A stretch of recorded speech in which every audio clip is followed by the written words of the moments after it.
तो hello friends, welcome to my YouTube channel. और इस वीडियो में आज हम अपना थर्ड पॉइंट लेने वाले historiography in the modern period. अगर आपने पहले वाले वीडियो नहीं देखे तो मैंने डिस्क्रिप्शन पे लिंक दिया, आप वहां से जाकर देख सकते हैं। अगर आप चैनल पर नए हैं तो चैनल को सब्सक्राइब करें और बेल आइकन को दबाना ना भूलें हमारे वीडियोज़ की नोटिफिकेशन जानने के लिए। तो वीडियो को स्टार्ट करते हैं। तो हम पहले अपना पहला पॉइंट पढ़ते हैं। तो हमारा पहला पॉइंट है, in the 20th century, the Indian archaeological exploration and research started under the British rule. A number of ancient sites were excavated under the supervision of Sir Alexander Kingingham, the first Director General of the Archaeological Survey of India. He chose mainly the site mentioned in the Buddhist text. For this purpose, Harappan civilization was discovered during the tenure of Sir John Marshall.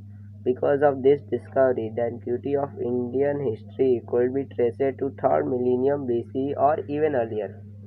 अब इसका साफ मतलब ये है कि India में archaeological exploration and research चालू हो गया था। इसका मतलब है, आर्कोलॉजिकल एक्सप्लोरेशन का मतलब है ज़मीन से खोद के कुछ एक्सप्लोर करना, मतलब कुछ ढूंढना या रिसर्च करना, उसको कहते हैं आर्कोलॉजिकल एक्सप्लोरेशन रिसर्च। और ये 20th सेंचुरी में इंडिया में चालू हुआ अंडर द ब्रिटिश रूल, मतलब जब ब्रिटिश रूल था तब चालू हुआ था ये। और जितने भी साइट्स पे हम जाते थे, जितने भी नंबर ऑफ साइट्स थे, वो सब under the supervision of sir Alexander kingdom, मतलब ये सर अलेक्जेंडर किंगडम है, इनके सुपरविजन के अंडर में सारे साइट्स पे एक्सप्लोरेशन हो रहा था। और ये पहले डायरेक्टर थे आर्कोलॉजिकल सर्वे ऑफ इंडिया के, पहले डायरेक्टर जनरल थे ये। और ये जितने भी ये सर अलेक्जेंडर ने जितने भी साइट्स को चुना था वो सब बुद्धिस्ट टेक्स्ट में मेंशनेड थे, मतलब ये बुद्धिस्ट टेक्स्ट से ही देख कर वो सारे साइट्स में एक्सप्लोरेशन करने जाते थे।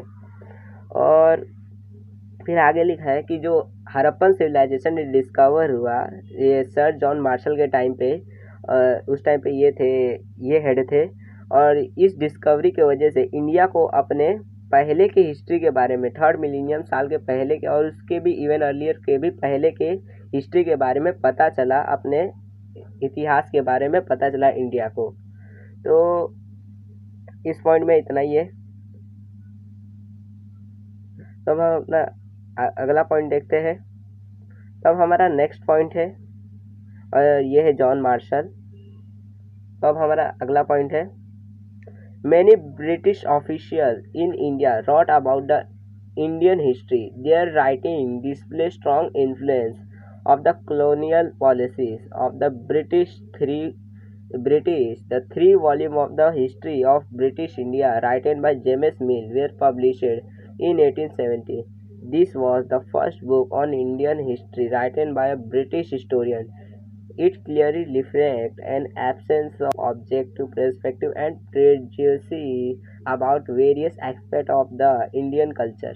The History of India, written by Mountstuart Elphinstone, Governor of Bombay, was published in 1841. तो इसका साफ मतलब ये है कि बहुत सारे ब्रिटिश लोग थे जो इंडिया में थे, उन्होंने इंडियन के ऊपर हिस्ट्री लिखा था, मतलब इंडियन के ऊपर हिस्ट्री लिखा था। और वो जो लिखते थे उसकी वजह से कॉलोनियल पॉलिसी के ऊपर दबाव पड़ता था, क्योंकि मतलब तो हमेशा जो भी लिखते थे ब्रिटिश लोग वो इंडियन के ऊपर मतलब ख़राब ही लिखते थे, मतलब इंडियन उतने अच्छे नहीं है, ब्रिटिश अच्छे, इंडियन अच्छे नहीं है, इंडियन कल्चर अच्छा नहीं है, ये उन ज़्यादा लिखते थे उन लोग। और ये जो हिस्ट्री ऑफ ब्रिटिश इंडियन है, ये 3 पार्ट में आया था, मतलब पब्लिश 3 पार्ट में हुआ था। और इसके राइटर थे जेम्स मिल, मतलब ये जेम्स मिल ने ये लिखा था, पब्लिश हुआ था 1817 में, ये पब्लिश हुआ था 1817 में। और ये पहला बुक था इंडियन हिस्ट्री के ऊपर, ये पहला बुक था इंडियन हिस्ट्री के ऊपर। और ये एक ब्रिटिश हिस्टोरियन के द्वारा लिखा गया था, एक ब्रिटिश हिस्टोरियन के द्वारा लिखा था। और ये क्लियरली दिखाता था कि मतलब वो इंडियनों के बारे में हमेशा गलत नज़रिए से ही देखते थे और सोचते थे कि मतलब इंडियन कल्चर अच्छा नहीं है। वो हमेशा यही सोचते थे कि इंडियनों में कोई भी ऑब्जेक्टिव नहीं है, वो ये सोचते थे। और एक और किताब है द हिस्ट्री ऑफ इंडिया, जिसके राइटर थे माउंटसॉट एल्फिस्टोन, वो गवर्नर थे बॉम्बे के, अभी जो मुंबई हो गया, वो पब्लिश हुआ था 1841 में। तो इसमें इतना ही है। तो हम आगे देखते हैं, अब अपना थर्ड पॉइंट देखते हैं। तो अब हमारा थर्ड पॉइंट है ये फ्रेंड्स, ये है जेम्स मिल। तो अब हमारा थर्ड पॉइंट है The period of Maratha Empire is very important in the Indian history. Gandalf name stand out among the British officer who wrote about Maratha history. He wrote the book entitled A History of Marathas. This book is published in 3 volumes. Gandalf writing also show the British inclination of condemning Indian culture and history. Similarly, tendency is witnessed in colonial thoughts written about Rajasthan history. The 2 volume written by William Wilson Hunter on Indian history show a somewhat impartial treatment of the subject. तो इसका साफ मतलब ये है कि जब जो Maratha empire का पीरियड है वो बहुत ही ज़्यादा इम्पोर्टेंट है इंडियन हिस्ट्री में। और जो एक ग्रैंड डफ नाम बाहर निकला ब्रिटिश ऑफिसरों में से, मतलब ब्रिटिश ऑफिसरों में से एक ग्रैंड डफ नाम बाहर निकला जिन्होंने मराठाओं के ऊपर हिस्ट्री लिखी। मराठाओं के ऊपर उन्होंने हिस्ट्री लिखी और उस किताब का रखा नाम उन्होंने हिस्ट्री ऑफ मराठास। उस टाइम पे मराठा को मराठास बोलते थे, प्रोनाउंसिएशन उनका मराठास था, अभी मराठा बोलते। तो ये जो बुक था वो पब्लिश हुआ था 3 वॉल्यूम में, 3 पार्ट में पब्लिश हुआ था। और जो ग्रैंड डफ ने लिखा था वो साफ साफ ये दिखाता था कि जो ब्रिटिश है वो हमारे बारे में एकदम मतलब अच्छा नहीं सोचते, हमेशा वो हमें नीचा ही दिखाने के पीछे पड़े रहते, मतलब हमेशा इंडियन कल्चर और उनकी हिस्ट्री को हमेशा वो गलत ही बताते थे, वो ख़राब है, हमेशा गलत नज़रिए से उन्हें देखते थे। और वैसे ही एक और राइटर थे जिन्होंने जिसका नाम है कॉलोनियल टोट्स, जिन्होंने राजस्थान के ऊपर हिस्ट्री लिखी थी। इन्होंने राजस्थान के ऊपर हिस्ट्री लिखी थी और इन्होंने भी वैसे ही लिखा था। और फिर एक और किताब आया जिसके राइटर थे विलियम विल्सन। ये 2 पार्ट में हुआ था, 2 वॉल्यूम में आया था।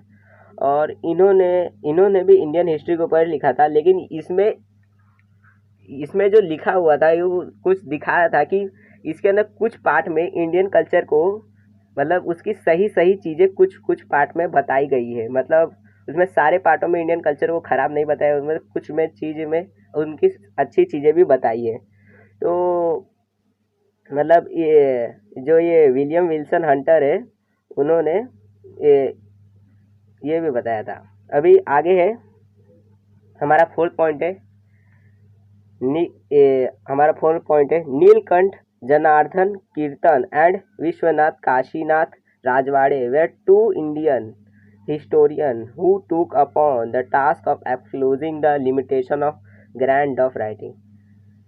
तो इसका साफ मतलब ये है कि 2 इंडियन हिस्टोरियन है, ये नीलकंठ जनार्दन कीर्तन और ये विश्वनाथ काशीनाथ राजवाड़े। ये 2 हिस्टोरियन है, इंडियन हिस्टोरियन है, जिन्होंने एक काम पे लग गए। वो लिमिटेशन ग्रैंड डफ ने जो लिखा है मराठाओं के ऊपर उसकी लिमिटेशन बताने के लिए वो एक काम पे लग गए कि उनकी लिमिटेशन बताने लगे वो। तो इन दोनों ने ग्रैंड डफ की जो लिखा था ग्रैंड डफ ने उसकी लिमिटेशन वो बनाने लगे। तो इस वीडियो में यही था कि अगले वीडियो में हम अपना आगे वाला पार्ट लेने वाले हैं। तो फ्रेंड्स आगे वाला वीडियो देखने के लिए आप हमारे चैनल को सब्सक्राइब कर लो और बेल आइकन को दबाना ना भूलो हमारे वीडियोस की नोटिफिकेशन के लिए। और जितने हो सके फ्रेंड्स अपने दोस्तों के साथ इस वीडियो को शेयर करो। तो thanks for watching my video, bye.